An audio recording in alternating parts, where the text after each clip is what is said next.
Hey horror fans, welcome back to Room 237 as I return to my marathon of Mario Bava films. And this is another one from the Bava collection. This is part of Volume 2. And it's 1974's Rabid Dogs, aka Kidnapped, which this does come with both cuts. It comes with both Kidnapped and Rabid Dogs.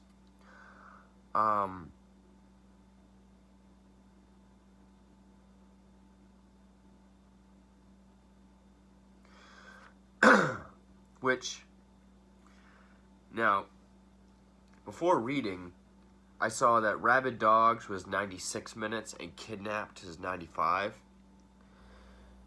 And so I thought, because I didn't even really read the back of this, I thought Rabid Dogs was like the uncut version and Kidnapped was cut. But apparently, Kidnapped it has footage shot by Alfredo Leone and Lamberto Bava and is the finished film. Whereas Rabid Dogs is the original unfinished film with a new opening sequence. So I watched Rabid Dogs, just thinking it's a minute longer, maybe it's uncut. But apparently, and I wasn't gonna do like a dual review like I plan on doing with Black Sabbath and Lisa and the Devil / House of Exorcism. Maybe at some point I'll give Kidnapped a look. Maybe when I go back to do the alternate versions of Bava. But for right now, it's just going to be Rabid Dogs. And apparently there's a making of, which I didn't even think to look for because there hasn't really been a lot of features on any of these films in this box set. I did do a review and discussion of the box set, so check that out. But yeah, it came out in 1974, and a lot of people really liked this film.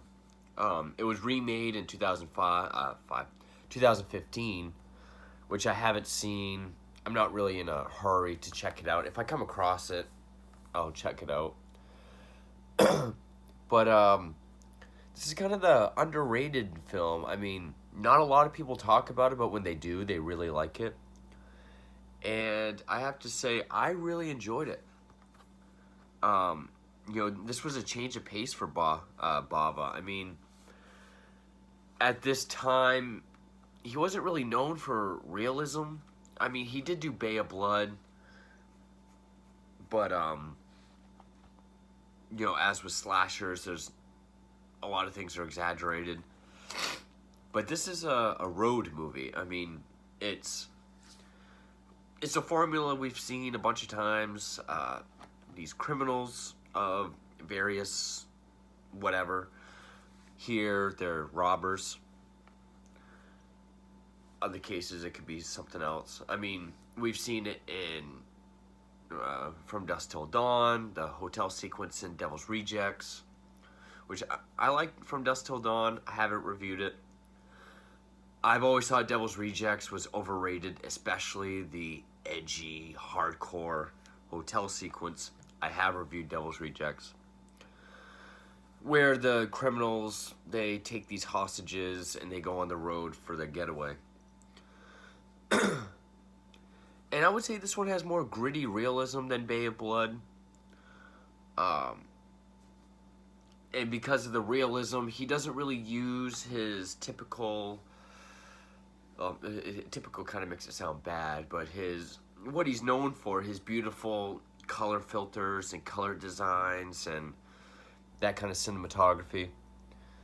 It is a very intimate film as far as how it's shot. Most of the film takes place in this car. We have the three criminals. We have the leader, sort of the two henchmen, the driver, who's this man with his young comatose son, and a woman who I'm not really sure.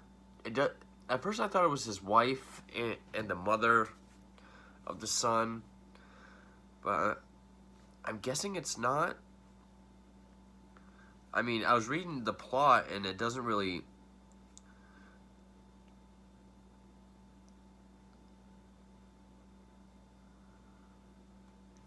Oh, so she was part of the first car. Okay, I kind of missed this. She was part of the first car, but the car wasn't that great.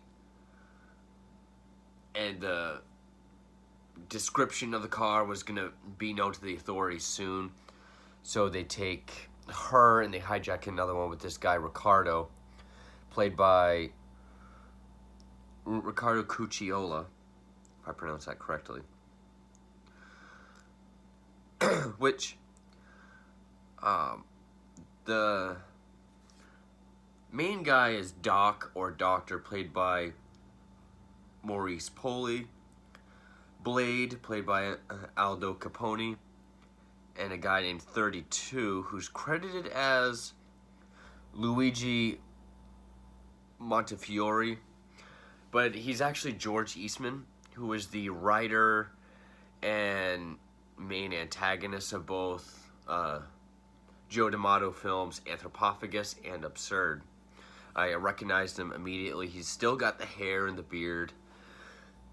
Basically looks just like a younger Italian version of Milos from a Serbian film.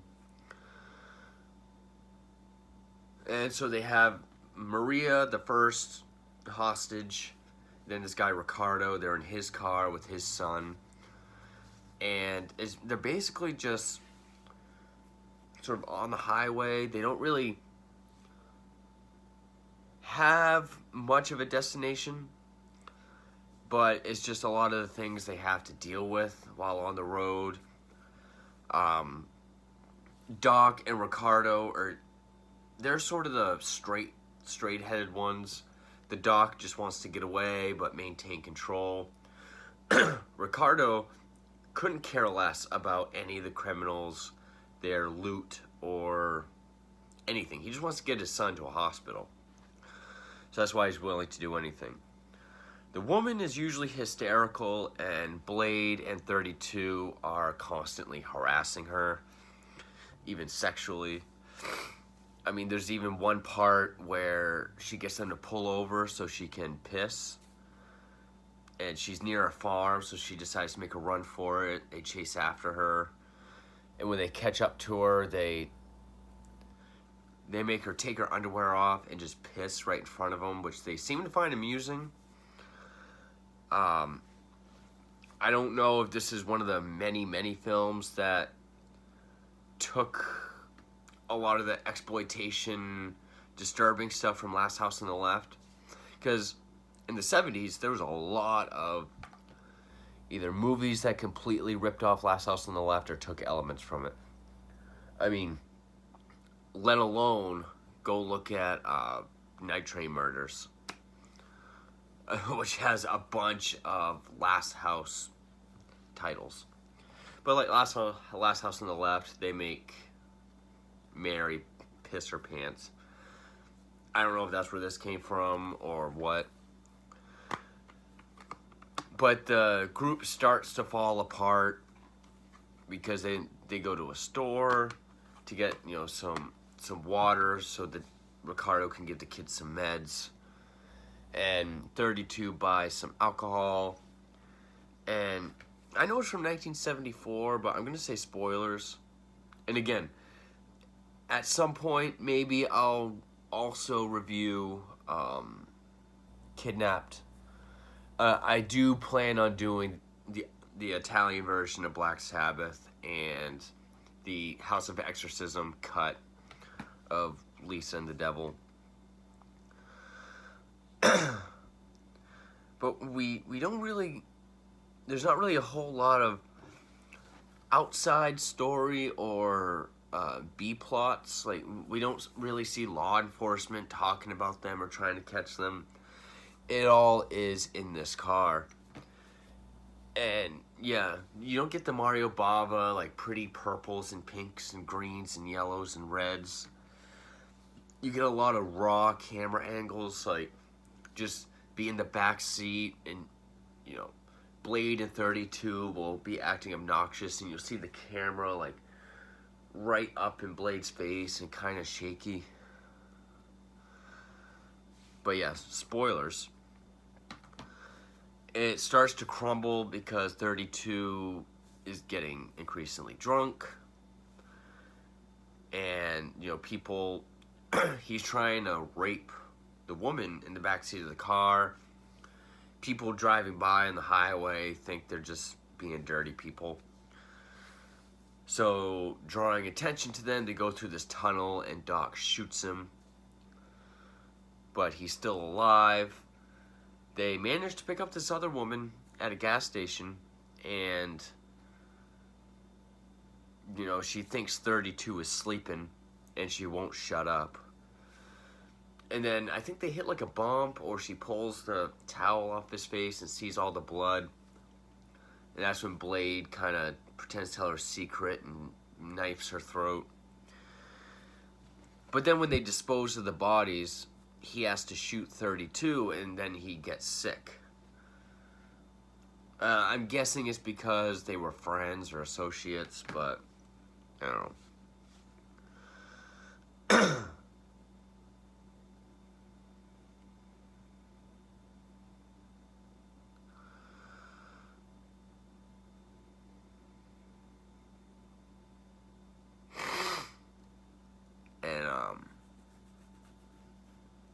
Well, yeah, at first I thought that the house they go to, because the reason why I thought there was real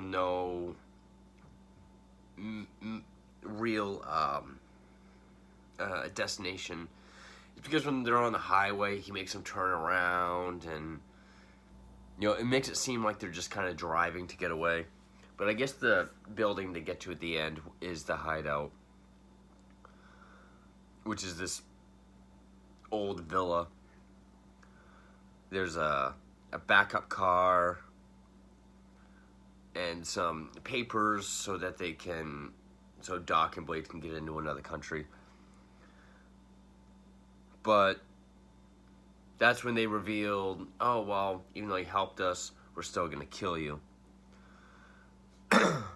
Just so they don't have extra baggage and more of a reason for people to follow them.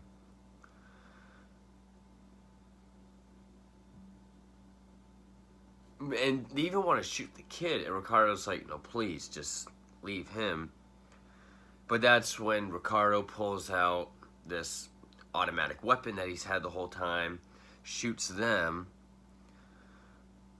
but, you know, Maria ends up being shot by them, and that's when he puts the kid in Doc's backup car, takes their loot. That's when we find out, and I liked this twist because I didn't see it coming at all. This was one of the best twists I've seen in a while, especially even in a Bava film. Ricardo is not the boy's father. He's yet another criminal who kidnapped him and has demanded a ransom of $6 million, and he throws the boy in the trunk and he drives away in his new car with some additional loot. And I was like, okay, I did not see that twist coming. And that's probably why Ricardo was able to keep his cool for so long. There were a couple times where he got kind of snappy, but there was always a reason for it. It wasn't like, you know, hey, like, he did call them filthy pigs a couple times when they were trying to assault the woman. But him and Doc always seem to agree eye to eye about what's safe. And so I guess there are subtle hints throughout the film. Even if there really aren't any hits, it doesn't feel like an out of nowhere, stupid sort of last effort kind of twist. It doesn't feel like a Shyamalama Ding Dong twist. But, no, I thought this was a nice change of pace for Bava. The performances are all fine. I did have to watch this in Italian with English subtitles, which I don't mind. In fact, most of the time when I watch foreign films, I watch them in their own native language anyway. But with this, there's no option. The only English is the commentary. I wish I did watch the making of, though. I totally forgot it was on there. But, you know, I like the idea. You know, I do like these 70s road films, these road thrillers. You know, whether it also be like Duel, Spielberg's first real film.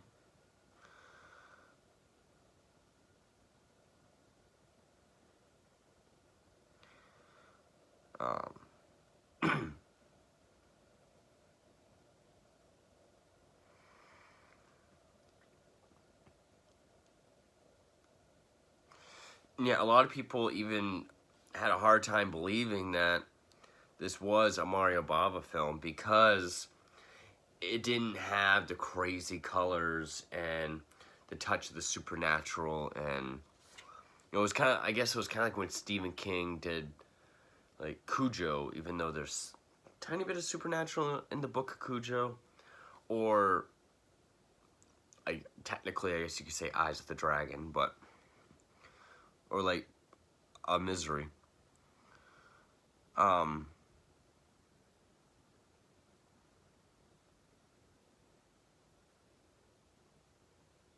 just reading up on stuff I probably could have found out in the making of. Like just about the oh,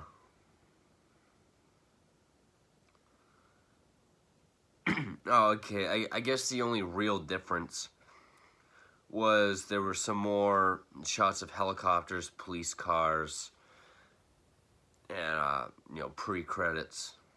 But I guess the distribution company went bankrupt during the shooting of this, and the production was shelved. But I guess it took a while before they could obtain the rights back.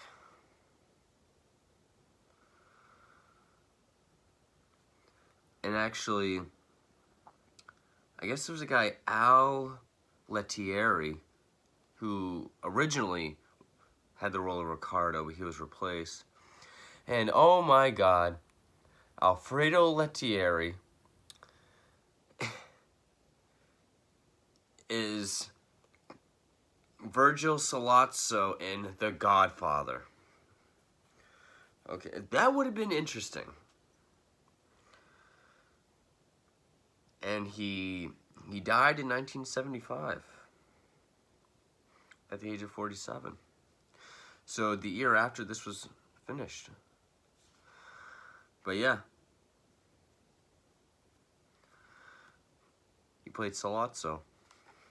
That because he was great as Sollozzo in The Godfather. That would have been a nice. I mean, it would have been a scene stealer.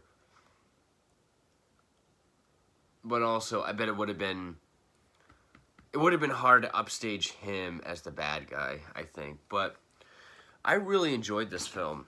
As different as it was, you know, I like it. I do like it when directors try different things, especially if they do, even if I like it, it's still, his previous stuff is outlandish, if you think of how supernatural it is. I like it when they try to do more of a realistic take on something. I guess it's based on Man and Boy by Michael J. Carroll.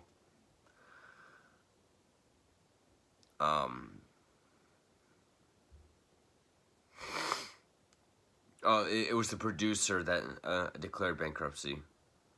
Roberto Loyola. And that's when it was shelved. unseen for 2 decades. Okay, so it was actually in the 90s when it was actually finished. Long after Bava's death. That's probably why it was Leone and Lamberto that finished it.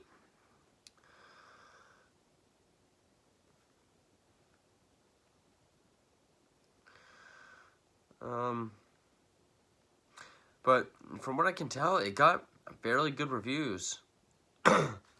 And this is one of those twists. You know a twist works. I mean, this is another twist, like, say, Shutter Island or Sixth Sense or even Saw, where the twist is so you don't see it coming and fits so well that when you watch it again, it feels like a completely different movie.